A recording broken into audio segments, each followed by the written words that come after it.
കൊലോസ്യ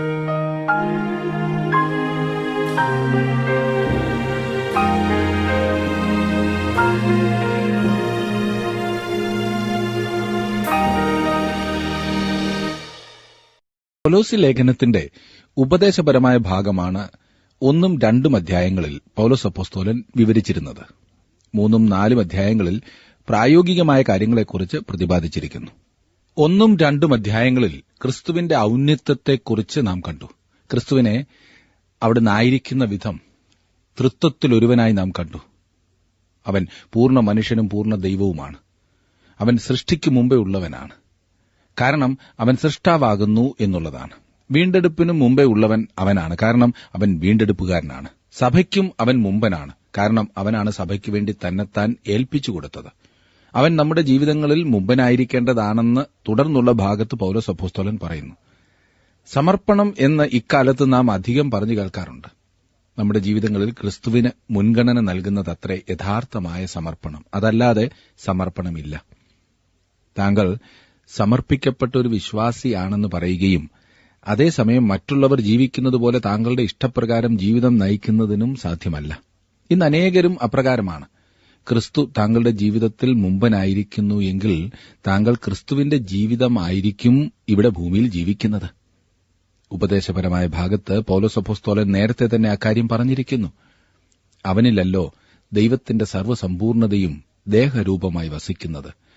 എല്ലാ വാഴ്ചയ്ക്കും അധികാരത്തിനും തലയായ അവനിൽ നിങ്ങൾ പരിപൂർണരായിരിക്കുന്നു. കൊലോസ്യ ലേഖനം 2 അധ്യായത്തിന്റെ 9-10 വാക്യങ്ങൾ. അവനിൽ നിങ്ങൾ പൂർണ്ണരായിരിക്കുന്നു. അവനിൽ നിങ്ങൾ യാത്ര പുറപ്പെടുവാൻ തയ്യാറായിരിക്കുന്നു. വേറെ വിധത്തിൽ പറഞ്ഞാൽ ജീവിതത്തിലെ സകല പ്രശ്നങ്ങൾക്കും പരിഹാരം ക്രിസ്തുവാണ്. ക്രിസ്തുവിന്റെ ആളത്വത്തിൽ നിന്ന് ജനങ്ങളെ വ്യതിചലിപ്പിക്കുന്നതായ പല കാര്യങ്ങളെക്കുറിച്ച് പൌലോസ് അപ്പോസ്തലൻ ചർച്ച ചെയ്തു. വശീകരണ വാക്കുകൾ, തത്വജ്ഞാനം, നിയമവാദം, രഹസ്യ ആരാധന, സന്യാസ ജീവിതം മുതലായവയ്ക്കെതിരെ പൌലോസ് മുന്നറിയിപ്പ് നൽകി. ഇവയെല്ലാം മനുഷ്യരെ ക്രിസ്തുവിന്റെ ആളത്വത്തിൽ നിന്നും അകറ്റുന്നവയാണ്. ക്രിസ്തുവിന്റെ ജീവിതം നയിക്കുന്നതാണ് ക്രിസ്തീയ ജീവിതം. എനിക്കും താങ്കൾക്കും വേണ്ടതൊക്കെയും നമുക്ക് ക്രിസ്തുവിൽ കണ്ടെത്തുവാൻ കഴിയും. ദൈവത്തിന്റെ പൂർണ്ണതയായ ക്രിസ്തു വിശ്വാസികളുടെ ജീവിതത്തിൽ കൂടി പകരുന്നതിനെക്കുറിച്ച് ഈ ഭാഗത്ത് പൌലോസ് ചൂണ്ടിക്കാണിക്കുന്നു. 3 അധ്യായത്തിന്റെ 1 വാക്യത്തിൽ നാം കാണുന്നത്, ആകയാൽ നിങ്ങൾ ക്രിസ്തുവിനോടുകൂടെ ഉയർത്തെഴുന്നേറ്റിരിക്കുന്നുവെങ്കിൽ ക്രിസ്തു ദൈവത്തിന്റെ വലത്തുഭാഗത്തിരിക്കുന്നിടമായ ഉയരത്തിലുള്ളത് അന്വേഷിപ്പീൻ. ഇവിടെയും എങ്കിൽ എന്ന വാക്ക് വ്യവസ്ഥയുടെ അർത്ഥത്തിലല്ല ഉപയോഗിച്ചിരിക്കുന്നത്. കൊലോസ്യ ലേഖനം 1 അധ്യായത്തിന്റെ 23 വാക്യത്തിൽ ഇതിനെക്കുറിച്ച് നാം ചിന്തിച്ചതാണ്. ഇവിടെ ഇപ്രകാരമാണ് വായിക്കേണ്ടത്: നിങ്ങൾ ഇളകാതെ അടിസ്ഥാനപ്പെട്ടവരും സ്ഥിരതയുള്ളവരുമായി വിശ്വാസത്തിൽ നിലനിന്നുകൊണ്ടാൽ. അവർ വിശ്വാസത്തിൽ നിലനിൽക്കുമെന്ന കാര്യത്തിൽ യാതൊരു സംശയവുമില്ലായിരുന്നു. കൊലോസ്യയിലെ വിശ്വാസികളുടെ ജീവിതം അവരുടെ രക്ഷയെ പ്രകടമാക്കുന്നതായിരുന്നു. അതായിരുന്നു അതിന്റെ തെളിവ്. അത് ആത്മാവിന്റെ ഫലം അവരുടെ ജീവിതത്തിൽ ഉണ്ടായിരുന്നു എന്നുള്ളതത്രേ. വിശ്വാസം, സ്നേഹം, പ്രത്യാശ ഇവ അവരിലുണ്ടായിരുന്നു. ക്രിസ്തുവിൽ നിങ്ങളുടെ വിശ്വാസത്തെയും സകല വിശുദ്ധന്മാരോടും നിങ്ങൾക്കുള്ള സ്നേഹത്തെയും കുറിച്ചും ഞങ്ങൾ കേട്ടിട്ട്. കൊലോസ്യ ലേഖനം 1 അധ്യായത്തിന്റെ 4 വാക്യമാണ് ഞാൻ വായിച്ചത്. അവർക്ക് ക്രിസ്തുയേശുവിൽ ഉറച്ച വിശ്വാസവും വിശ്വാസികൾ തമ്മിൽ സ്നേഹവും ഉണ്ടായിരുന്നു. തമ്മിൽ സ്നേഹം ഉണ്ടായിരിക്കേണ്ടത് ഏറ്റവും അത്യാവശ്യമായ സംഗതിയത്രേ. കൊലോസ്യയിലെ വിശ്വാസികൾക്ക് വിശ്വാസവും സ്നേഹവും ഉണ്ടായിരുന്നു. അവർക്ക് പ്രത്യാശയും ഉണ്ടായിരുന്നു. സ്വർഗ്ഗത്തിൽ നിങ്ങൾക്ക് സംഗ്രഹിച്ചിരിക്കുന്ന പ്രത്യാശ നിമിത്തമെന്ന് നാം വായിക്കുന്നു. ക്രിസ്തു തന്റെ സഭയെ ചേർക്കുവാൻ വരും എന്നുള്ള പ്രത്യാശയാണത്. വിശ്വാസം, സ്നേഹം, പ്രത്യാശ എന്നീ 3 കാര്യങ്ങളാണ് കൊലോസ്യയിലെ വിശ്വാസികളുടെ ജീവിതത്തിൽ പരിശുദ്ധാത്മാവിന്റെ തെളിവായി പ്രകടമായിരുന്നത്. അതിനാൽ നിങ്ങൾ ക്രിസ്തുവിനോടുകൂടി ഉയർത്തെഴുന്നേറ്റിരിക്കുന്നു എങ്കിൽ എന്നതിനേക്കാൾ ഉത്തമമായ തർജ്ജിമ നിങ്ങൾ ക്രിസ്തുവിനോടുകൂടെ ഉയർത്തെഴുന്നേറ്റിരിക്കയാൽ എന്നതാണ്. ക്രിസ്തു ദൈവത്തിന്റെ വലത്തുഭാഗത്തിരിക്കുന്നിടമായ ഉയരത്തിലുള്ളത് അന്വേഷിപ്പീൻ. ക്രിസ്തു ഇന്ന് എവിടെയാണ്? അവൻ ദൈവത്തിന്റെ വലത്തുഭാഗത്തിരിക്കുന്നു. നാം ഇന്ന് എന്താണ് ചെയ്യേണ്ടത് എന്ന് ഈ വാക്യത്തിൽ പറഞ്ഞിരിക്കുന്നു. ഉയരത്തിലുള്ളത് അന്വേഷിപ്പീൻ. അന്വേഷിക്കുക എന്നത് ശ്രദ്ധേയമായൊരു വാക്കാണ്. ഒരു അടിയന്തര ഘട്ടത്തെയും ആഗ്രഹത്തെയും താൽപര്യത്തെയും ആവേശത്തെയും ഈ വാക്കിൽ നാം കാണുന്നുണ്ട്. ആത്മീയ കാര്യങ്ങൾ അന്വേഷിക്കുന്നതിൽ ഒരു പ്രത്യേക താൽപര്യവും തീഷ്ണതയും ഉണ്ടായിരിക്കേണ്ടത് ആവശ്യമാണ്. സ്വർണ്ണ മെഡൽ നേടുവാനുള്ള താൽപര്യം കായിക താരങ്ങളിൽ നാം കാണുന്നു. എന്നാൽ അപ്രകാരമുള്ള താൽപര്യം വിശ്വാസികളിൽ കാണുന്നില്ല. ക്രിസ്തുവിനെ അത്രമാത്രം താൽപര്യത്തോടെയാണ് നാം അന്വേഷിക്കേണ്ടത്. ഉയരത്തിലുള്ളത് ക്രിസ്തുവിനെ സംബന്ധിച്ച കാര്യങ്ങളാണവ. ക്രിസ്തു ദൈവത്തിന്റെ വലത്തുഭാഗത്തിരിക്കുന്നിടമായ ഉയരത്തിലുള്ള കാര്യങ്ങൾ അന്വേഷിക്കുമ്പോൾ മാത്രമേ നമുക്ക് പുതുജീവൻ അനുഭവിക്കുവാൻ കഴിയുകയുള്ളൂ. യാതൊരുത്തരെയും നിങ്ങളുടെ ജീവിതത്തിൽ ഒരു ദൈവമാക്കരുത്. ദൈവവചനം ഘോഷിക്കുക എന്നതും മാത്രമാണ് പ്രസംഗകർ ചെയ്യുന്നത്.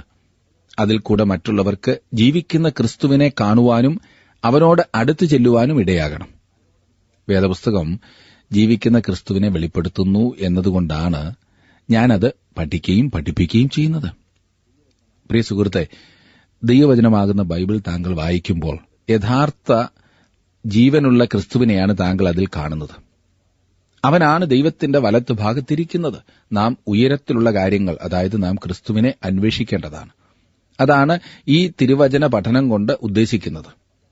5-10 വർഷം കൊണ്ട് തിരുവചനം ശരിയായി പഠിക്കുവാൻ കഴിയുകയില്ല. തന്റെ ജീവിതത്തിന്റെ അവസാനത്തിലും പൌലോസ് പറഞ്ഞത്, അവന്റെ മരണത്തോടനുരൂപപ്പെട്ടിട്ട് അവനെയും അവന്റെ പുനരുത്ഥാനത്തിന്റെ ശക്തിയെയും അവന്റെ കഷ്ടാനുഭവങ്ങളുടെ കൂട്ടായ്മയെയും അനുഭവിച്ചറിയേണ്ടതിന് എന്നത്രേ. ശരിയായ തിരുവചന പഠനം ഒരു വ്യക്തിയെ ജീവിക്കുന്ന ക്രിസ്തുവിങ്കിലേക്ക് നടത്തും. ഞങ്ങൾക്ക് ലഭിച്ചുകൊണ്ടിരിക്കുന്ന അനേകം കത്തുകളിൽ നിന്ന് അത് ദിനംതോറും മനസ്സിലാക്കുവാൻ കഴിയുന്നുണ്ട്. ക്രിസ്തു ദൈവത്തിന്റെ വലത്തുഭാഗത്തിരിക്കുന്നിടമായ ഉയരത്തിലുള്ളത് അന്വേഷിപ്പിനെന്ന്.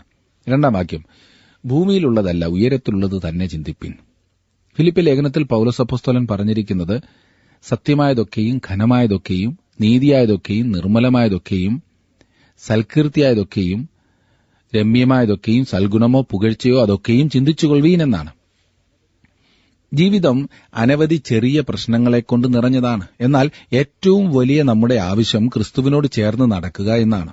മറ്റ് സകലത്തിനും മുമ്പേ ഇതത്രേ നമ്മുടെ ജീവിതത്തിൽ ഉണ്ടായിരിക്കേണ്ട താൽപര്യം. ഉയരത്തിലുള്ളത് ചിന്തിപ്പീൻ. 3-ാം വാക്യം, നിങ്ങൾ മരിച്ച് നിങ്ങളുടെ ജീവൻ ക്രിസ്തുവിനോട് കൂടെ ദൈവത്തിൽ മറഞ്ഞിരിക്കുന്നു. നിങ്ങൾ മരിച്ചു എങ്കിൽ എപ്പോഴാണ് നിങ്ങൾ മരിച്ചത്? പൌലോസ് അപ്പോസ്തലൻ ഗലാത്യ ലേഖനം 2-ാം അധ്യായത്തിന്റെ 20-ാം വാക്യത്തിൽ പറഞ്ഞിട്ടുണ്ട്, ഞാൻ ക്രിസ്തുവിനോടുകൂടെ ക്രൂശിക്കപ്പെട്ടിരിക്കുന്നുവെന്ന്. 2000 വർഷങ്ങൾക്ക് മുമ്പ് ക്രിസ്തു കാൽവറി ക്രൂസിൽ മരിച്ചപ്പോൾ താങ്കളും മരിച്ചു. അവിടുന്ന് എന്റെയും താങ്കളുടെയും സ്ഥാനമാണ് ഏറ്റെടുത്തത്. ക്രിസ്തു മരിച്ചപ്പോൾ അവനിൽ നാമും മരിച്ചു. നമ്മുടെ ജീവൻ അവനിൽ ആയിത്തീർന്നു. നിങ്ങളുടെ ജീവൻ ക്രിസ്തുവിനോടുകൂടെ ദൈവത്തിൽ മറഞ്ഞിരിക്കുന്നു എന്ന് വായിക്കുന്നു. പരിശുദ്ധാത്മ സ്നാനത്താൽ എന്നെ പഴയ ആദാമിൽ നിന്ന് എടുത്തു മാറ്റി ക്രിസ്തുവിലാക്കി വച്ചിരിക്കുന്നു. താങ്കൾ ഇപ്പോൾ ക്രിസ്തുവിലാണ്. ഇപ്പോൾ ക്രിസ്തുവിലായിരിക്കൊണ്ട് താങ്കൾ തന്റെ ജീവിതം നയിക്കുകയും അവിടുത്തെ പൂർണ്ണത താങ്കളുടെ ജീവിതത്തിൽ കൂടി വെളിപ്പെടുത്തുകയും ചെയ്യേണ്ടതാണ്. 4-ാം വാക്യം, നമ്മുടെ ജീവനായ ക്രിസ്തു വെളിപ്പെടുമ്പോൾ നിങ്ങളും അവനോടുകൂടെ തേജസ്സിൽ വെളിപ്പെടും. താങ്കളിൽ ജീവനുണ്ടെങ്കിൽ അത് ക്രിസ്തുവിന്റെ ജീവനാണ്. നിത്യജീവനെ താങ്കൾക്ക് കാണിച്ചു തരിക എന്നതാണ് തന്റെ ഉദ്ദേശമെന്ന് യോഹന്നാൻ തന്റെ 1-ാം ലേഖനത്തിന്റെ ആരംഭത്തിൽ പറഞ്ഞിട്ടുണ്ട്. യോഹന്നാന് എങ്ങനെ നിത്യജീവനെ നമുക്ക് കാണിച്ചു തരുവാൻ കഴിയും? അവൻ ക്രിസ്തുവിനെയാണ് നമുക്ക് കാണിച്ചു തരുന്നത്. ക്രിസ്തു നിത്യജീവനാണ്. ഇനി ഒരിക്കൽ തനിക്കുള്ളവർ അവനോടൊപ്പം തേജസ്സിൽ പ്രത്യക്ഷപ്പെടുകയും ചെയ്യും എന്ന് നാം വായിക്കുന്നു. വിശ്വാസികളുടെ ജീവിതം വിശുദ്ധമാണ്. വാസ്തവത്തിൽ നാം ക്രിസ്തുവിനോടുകൂടെ ഉയർത്തെഴുന്നേറ്റിരിക്കുന്നു എങ്കിൽ നമ്മുടെ ജീവിതത്തിലെ 2 മണ്ഡലങ്ങളിൽ അത് വെളിപ്പെടും. 1, നമ്മുടെ വ്യക്തിപരമായ വിശുദ്ധി. 2, നമ്മുടെ ചുറ്റുപാടുമുള്ള ആളുകളുമായി നമുക്കുള്ള കൂട്ടായ്മ, ബന്ധങ്ങൾ. വിശ്വാസികൾ പലപ്പോഴും ഈ വിശുദ്ധി എന്ന കാര്യത്തിൽ ഭയമുള്ളവരാണെന്ന് തോന്നുന്നു. വിശുദ്ധിയെക്കുറിച്ച് നമുക്കുള്ളത്രയും ഭയം പാപത്തെക്കുറിച്ചുണ്ടായിരുന്നുവെങ്കിൽ നന്നായിരുന്നു എന്ന് ഒരു മഹാനായ വ്യക്തി പറഞ്ഞിട്ടുണ്ട്. വാസ്തവമാണ്. എന്തുകൊണ്ടോ വിശുദ്ധി എന്ന പദം നാം ഇഷ്ടപ്പെടുന്നില്ല. എന്നാൽ അതാണ് പൌലോസ് അപ്പോസ്തലന്റെ ഇവിടുത്തെ വിഷയം, വ്യക്തിപരമായ വിശുദ്ധി. ക്രിസ്തു ഒരു കൊച്ചു ശിശുവായി ബേത്ലഹേമിൽ ജനിച്ചു. എന്നാൽ അവൻ ഇപ്പോഴും ആ ഗോശാലയിലല്ല ഇരിക്കുന്നത്. അവനിപ്പോൾ ദൈവത്തിന്റെ വലത്തുഭാഗത്താണുള്ളത്. അവൻ നമുക്ക് വേണ്ടി മധ്യസ്ഥത അണയ്ക്കുന്നു എന്നോർക്കണം. ഒരു കൊച്ചു തൊട്ടിലിലോ ഗോശാലയിലോ അല്ല സ്വർഗത്തിന്റെ ആ മഹോന്നതികളിൽ. സ്വർഗത്തിന്റെ സിംഹാസനത്തിലാണ് അവൻ ഇരിക്കുന്നത്. അവൻ എനിക്ക് വേണ്ടിയും താങ്കൾക്കു വേണ്ടിയുമാണ് സ്വർഗ്ഗത്തിൽ ദൈവത്തിന്റെ വലത്തുഭാഗത്തിരിക്കുന്നത്. അതുകൊണ്ട് താങ്കൾ ക്രിസ്തുവിൽ ആയിരിക്കുന്നുവെങ്കിൽ, അതായത് താങ്കൾ ക്രിസ്തുവിനെ താങ്കളുടെ രക്ഷകനായി സ്വീകരിച്ചിട്ടുണ്ടെങ്കിൽ, അത് ഇവിടുത്തെ നിങ്ങളുടെ ജീവിതത്തിൽ കൂടി പ്രകടമാകുന്നതത്രേ. ക്രിസ്തുവിന്റെ ജീവൻ നിങ്ങളുടെ ജീവിതത്തിൽ ഇവിടെ പ്രകടമാകുന്നില്ലെങ്കിൽ എന്തോ തകരാറുണ്ട് എന്ന് നാം മനസ്സിലാക്കേണ്ടതത്രേ. നിങ്ങൾ അവനോടൊപ്പം ഉയരത്തിലായിട്ടില്ല. 5-ാം വാക്യത്തിൽ നാം വായിക്കുന്നു, ആകയാൽ ദുർനടപ്പ്, അശുദ്ധി, അതിരാഗം, ദുർമോഹം, വിഗ്രഹാരാധനയായ അത്യാഗ്രഹം, ഇങ്ങനെ ഭൂമിയിലുള്ള നിങ്ങളുടെ അവയവങ്ങളെ മരിപ്പിപ്പീൻ, കൊല്ലുക, നിർജീവമാക്കുക, ശക്തിരഹിതമാക്കുക, അഥവാ മരണത്തിന് ഏൽപ്പിക്കുക എന്ന അർത്ഥമാണിവിടെ നാം കാണുന്നത്. ദുർനടപ്പെന്നാൽ ലൈംഗികമായ അധാർമികത്വമാണ്. ഇതാണോ താങ്കളുടെ പാപം? നമ്മുടെ ശാരീരിക അവയവങ്ങളെ മരണത്തിന് ഏൽപ്പിക്കേണ്ടതാണെന്ന് പൗലോസ് അപ്പോസ്തലൻ ഇവിടെ വ്യക്തമായി പറഞ്ഞിരിക്കുന്നു. നിങ്ങളുടെ കണ്ണ് നിങ്ങൾക്കിടർച്ച വരുത്തുന്നുണ്ടോ? അത്യാഗ്രഹത്തോടെ, ജഡമോഹത്തോടെ നിങ്ങൾ നോക്കുന്നുണ്ടോ? അങ്ങനെയുള്ള കണ്ണുകളെ മരണത്തിന്റെ സ്ഥാനത്ത് വെക്കുക, നിർജീവമാക്കുക. എന്നിട്ട് ആ കണ്ണുകൾ ക്രിസ്തുവിന്റെ കണ്ണുകൾ പോലെ ഉപയോഗിച്ചുകൊണ്ട് ആ സാഹചര്യത്തിലായിരിക്കുക. അങ്ങനെയെങ്കിൽ എന്നെ ശ്രദ്ധിക്കുന്ന പ്രിയ സുഹൃത്തെ, വലിയ വ്യതിയാനം സംഭവിക്കുമെന്ന കാര്യത്തിൽ സംശയമില്ല. ഇവിടെ പറയുന്നു ദുർനടപ്പ്, അശുദ്ധി. ഇതിൽ നമ്മുടെ വിചാരങ്ങൾ, വാക്കുകൾ, നോട്ടങ്ങൾ, നമ്മുടെ നടപ്പ്, നാം പറയുന്ന തമാശകൾ, ഇവയെല്ലാം ഉൾപ്പെടുന്നുണ്ട്. പിന്നെ പറയുന്ന അതിരാഗം എന്ന് പറഞ്ഞാൽ നിയന്ത്രിക്കാൻ കഴിയാത്ത മോഹങ്ങൾ എന്നാണ് അർത്ഥം. അങ്ങനെയുള്ള സാഹചര്യങ്ങളിൽ പെടാതെ ഇരിപ്പാൻ വിശ്വാസികൾ ശ്രദ്ധിക്കേണ്ടതാണ്. പിന്നെ പറയുന്നു ദുർമോഹം, തെറ്റായ ആഗ്രഹങ്ങളെയാണ് ഇവിടെ സൂചിപ്പിച്ചിരിക്കുന്നത്. അവയെയും നാം മരിപ്പിക്കേണ്ടതാണ്. വിഗ്രഹാരാധനയായ അത്യാഗ്രഹം, നമുക്ക് കൂടുതൽ വേണം എന്നുള്ള താൽപര്യമാണിത്. എല്ലാം അത് ചിലരുടെ ദൈവമായിത്തീരുന്നു. എല്ലാം കൂടുതൽ വേണമെന്ന ചിന്ത. പണമാണോ ഇന്ന് നിങ്ങളുടെ ദൈവമായിരിക്കുന്നത്? ജീവിക്കുന്ന ക്രിസ്തുവിനെക്കുറിച്ചുള്ള താൽപര്യങ്ങളെക്കാൾ അധികം പണത്തോടുള്ള താൽപര്യമാണോ നിങ്ങൾക്കുള്ളത്? ഈ ചോദ്യങ്ങൾ ഒരുപക്ഷെ വ്രണപ്പെടുത്തുന്നവയായിരിക്കാം. നമ്മുടെ ശരീരങ്ങൾ പരിശുദ്ധാത്മാവിന്റെ മന്ദിരമാണ്. അവയെ ദൈവത്തിനു വേണ്ടി ഉപയോഗിക്കേണ്ടത് നമ്മുടെ ഉത്തരവാദിത്തമാണ്. ദൈവത്തെക്കാൾ അധികമായി എന്തെങ്കിലും നമ്മുടെ ജീവിതത്തിൽ സ്ഥാനം പിടിച്ചാൽ അത് നമ്മുടെ വിഗ്രഹമായിത്തീരും. കുഞ്ഞുങ്ങളെ വിഗ്രഹങ്ങളോട് അകന്നു സൂക്ഷിച്ചുകൊള്ളുവീൻ എന്ന് യോഹന്നാൻ അപ്പോസ്തലൻ പറഞ്ഞിട്ടുണ്ട്. അനേകം ആളുകൾ ദ്രവ്യാഗ്രഹത്തിൽ കുടുങ്ങിപ്പോകുന്നുണ്ട്. ഭൌതികമായ വസ്തുവകകൾ വർദ്ധിപ്പിക്കുവാനുള്ള അത്യാഗ്രഹമാണ് അവർക്കെപ്പോഴുമുള്ളത്. ഇന്ന് നമ്മുടെ അധികം പ്രശ്നങ്ങൾക്കും കാരണം ദ്രവ്യാഗ്രഹമാണ്. 1 തിമോഥെയോസ് 6:10 പൗലോസ് അപ്പോസ്തലൻ തന്നെ പറഞ്ഞിട്ടുണ്ടല്ലോ, ദ്രവ്യാഗ്രഹം സകലവിധ ദോഷത്തിനും മൂലമല്ലോ. പണമല്ല പ്രശ്നമായിരിക്കുന്നത്, അത് ദൈവനാമ മഹത്വത്തിനായി ഉപയോഗിക്കാവുന്നതാണ്. പിന്നെയോ അനേകം ആളുകൾ പണത്തിന്റെ അത്യാഗ്രഹം മൂലം അനാവശ്യമായ കാര്യങ്ങളിൽ ഏർപ്പെടുന്നു. അവർ ഒരു ബിംബത്തെ ആരാധിക്കുന്നതുകൊണ്ടാണ് അപ്രകാരം ചെയ്യുന്നത്. നിങ്ങൾ ക്രിസ്തുവിലാണെങ്കിൽ ക്രിസ്തുവിനായിരിക്കും നിങ്ങളുടെ ജീവിതത്തിൽ 1-ാം സ്ഥാനം കൊടുക്കുന്നത്. നിങ്ങൾ ഉയരത്തിലുള്ള കാര്യങ്ങൾ അന്വേഷിക്കുകയും ചെയ്യുകയും ചെയ്യുന്നവരായിരിക്കും. 6-ാം വാക്യത്തിൽ നാം വായിക്കുന്നു, ഈ വക നിമിത്തം ദൈവകോപം അനുസരണം കെട്ടവരുടെ മേൽ വരുന്നു എന്ന്. മുകളിൽ പറഞ്ഞുകൊണ്ടിരുന്നതും ലോകക്കാർ പ്രവർത്തിക്കുകയും ചെയ്യുന്ന കാര്യങ്ങൾ നിമിത്തം എന്നാണ് പൗലോസ് ഇവിടെ അർത്ഥമാക്കുന്നത്. ദൈവകോപം അനുസരണം കെട്ടവരുടെ മേൽ വരുന്നു. മനുഷ്യർ ഈ വക കാര്യങ്ങൾ ചെയ്യുന്നതുകൊണ്ടോ ക്രിസ്തുവിനെക്കുറിച്ച് അവർ കേട്ടിട്ടില്ലാത്തതുകൊണ്ടോ അല്ല നഷ്ടപ്പെട്ടു പോകുന്നത്. ഓർക്കണം, അവർ അവരുടെ ഹൃദയങ്ങളിൽ പാപികളായിരിക്കുന്നതുകൊണ്ടാണ് നഷ്ടപ്പെട്ടു പോകുന്നത്. അവർ പാപികളാകൊണ്ടാണ് ഈ വക കാര്യങ്ങൾ പ്രവർത്തിക്കുന്നത്. പാപം ചെയ്യുന്നതുകൊണ്ടല്ല മനുഷ്യർ പാപികളായിത്തീരുന്നത്. നേരെ മറിച്ച് അവർ പാപികളായതിനാലാണ് പാപം ചെയ്യുന്നത്. 7-ാം വാക്യത്തിൽ, അവയിൽ ജീവിച്ചിരുന്ന കാലം നിങ്ങളും മുമ്പേ അവയിൽ നടന്നുപോന്നു. ഇന്ന് കർത്താവിനെ അറിയുന്ന നമ്മിൽ പലരും ഈ പാപങ്ങൾ നമ്മുടെ പഴയ ജീവിതത്തിൽ പ്രവർത്തിച്ചിരുന്നവരാണ്. എന്നാൽ ഇന്ന് അവ നാം പ്രവർത്തിക്കുന്നില്ല. നാം ക്രിസ്തുവിന് നമ്മുടെ ജീവിതത്തിൽ പ്രഥമ സ്ഥാനം നൽകുന്നുണ്ടോ, അതോ നാമും ലോകക്കാർ ചെയ്യുന്നതുപോലെ അതേ കാര്യങ്ങൾ ചെയ്തുകൊണ്ടാണോ ജീവിക്കുന്നത്? എങ്കിൽ ദൈവ ന്യായവിധിയിൽ നിന്ന് വിടുവിക്കപ്പെടുമെന്ന് നമുക്ക് എങ്ങനെ പ്രതീക്ഷിക്കുവാൻ കഴിയും? നിങ്ങൾ രക്ഷിക്കപ്പെട്ടവരും ക്രിസ്തുവിൽ ആയിരിക്കുന്നവരുമെങ്കിൽ ഉയരത്തിലുള്ള കാര്യങ്ങൾ അന്വേഷിക്കുക. അപ്പോൾ നിങ്ങൾ ലോകപ്രകാരമുള്ള കാര്യങ്ങൾ ചെയ്തുകൊണ്ട് സമയം പാഴാക്കുകയില്ല എന്നാണ് പൗലോസ് പറയുന്നത്.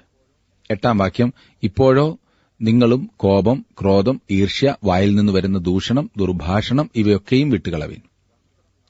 ഒരു വസ്ത്രം നാം ഉരിഞ്ഞുകളയുന്നതുപോലെ ഉരിഞ്ഞുകളയേണ്ടതായ പരിചയങ്ങളാണിവ.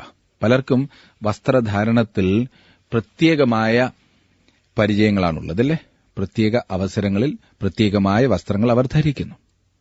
നിങ്ങൾ ഉപയോഗരഹിതമായ കീറിയ വസ്ത്രങ്ങൾ ഉരിഞ്ഞുകളയുന്നതുപോലെ ഈ പഴയ പരിചയങ്ങളെ നീക്കിക്കളയണമെന്നാണ് പൗലോസ് അപ്പോസ്തലൻ പറയുന്നത്.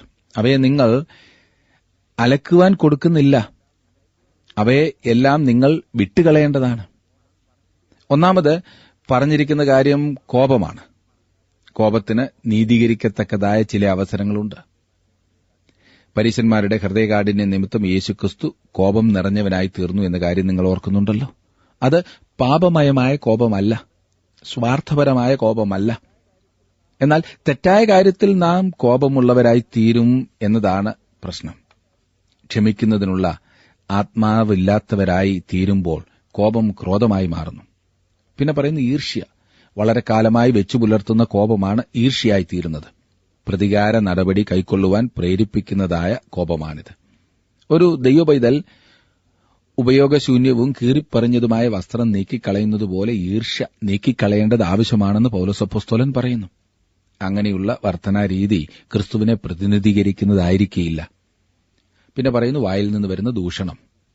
2 വിധത്തിലുള്ള ദൂഷണമുണ്ടാകാം. ദൈവത്തിനെതിരായ ആ ദൂഷണവും മനുഷ്യർക്കെതിരായ ദൂഷണവുമാണ് അവ. ഒന്നാമത്തെ രീതിയിലുള്ള ദൂഷണം ദൈവനാമത്തിന് അപമാനം വരുത്തുന്നതാണ്. ദൈവത്തിന്റെ നാമം വെറുതെ എടുക്കുന്നത് മാത്രമല്ല, അത് ദൈവത്തെ വെറുക്കുകയും അവനെ തെറ്റായ രീതിയിൽ പ്രതിനിധീകരിക്കുകയും ചെയ്യുന്നു. തന്റെ 3 വയസ്സ് പ്രായമുണ്ടായിരുന്ന കുട്ടി മരിക്കാനിടയായതിനാൽ ദൈവത്തെ വെറുത്ത ഒരു സ്ത്രീയെപ്പറ്റി കേട്ടിട്ടുണ്ട്. അവസാനം അവൾ ഒരു പുസ്തകത്തിൽ കൂടി ക്രിസ്തുവിങ്കിലേക്ക് ആകർഷിക്കപ്പെട്ടു. താൻ ഒരു പള്ളിയിലെ അംഗം മാത്രമായിരുന്നു എന്നും വീണ്ടും ജനനം പ്രാപിച്ചവൾ അല്ലായിരുന്നു എന്നും അപ്പോൾ അവൾക്ക് മനസ്സിലായി. എന്തെങ്കിലും സംഭവിക്കുമ്പോൾ അതുമൂലം ദൈവത്തെ വെറുക്കുന്നത് ദൂഷണമാണ്. മറ്റൊരു വിശ്വാസിയെക്കുറിച്ച് നാം തെറ്റായ കാര്യങ്ങൾ, തെറ്റായ പ്രസ്താവന ചെയ്യുമ്പോൾ താങ്കൾക്ക് ആ വിശ്വാസിയെക്കുറിച്ചും ദൂഷണം പറയുവാൻ കഴിയും.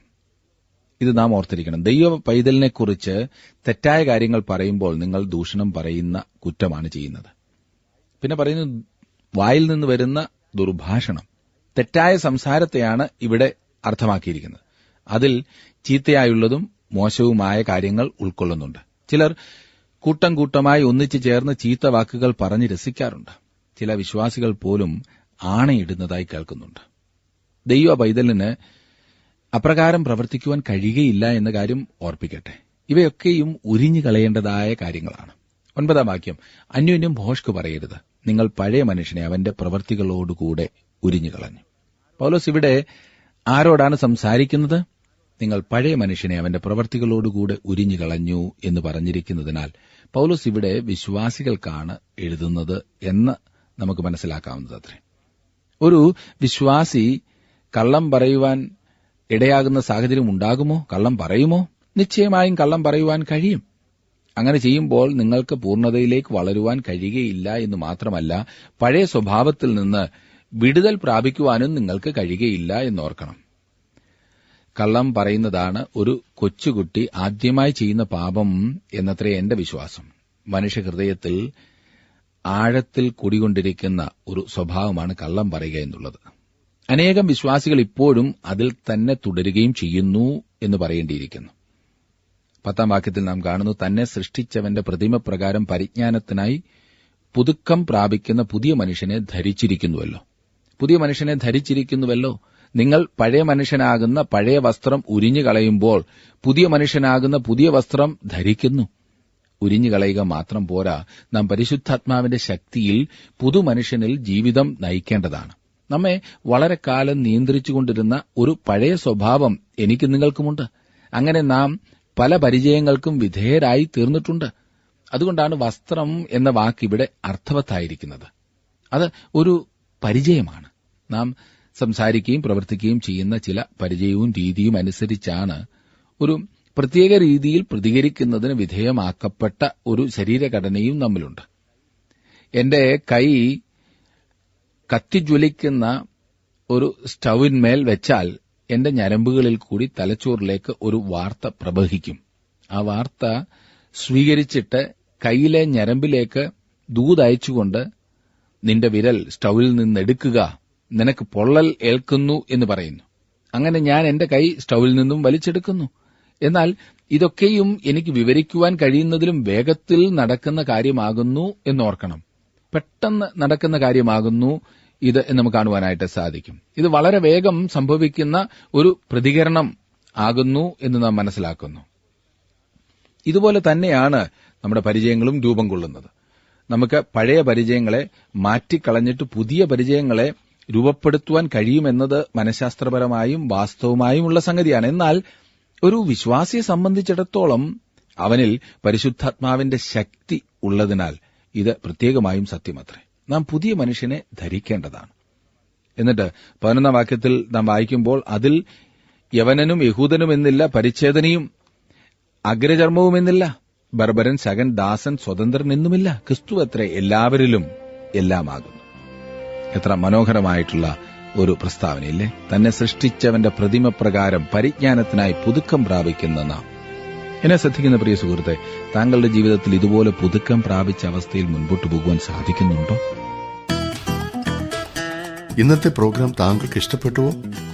എങ്കിൽ ഉടൻ തന്നെ ഞങ്ങൾക്കൊരു മിസ് കോൾ തരിക. അടുത്ത വിജയി ഒരുപക്ഷെ താങ്കളായിരിക്കാം.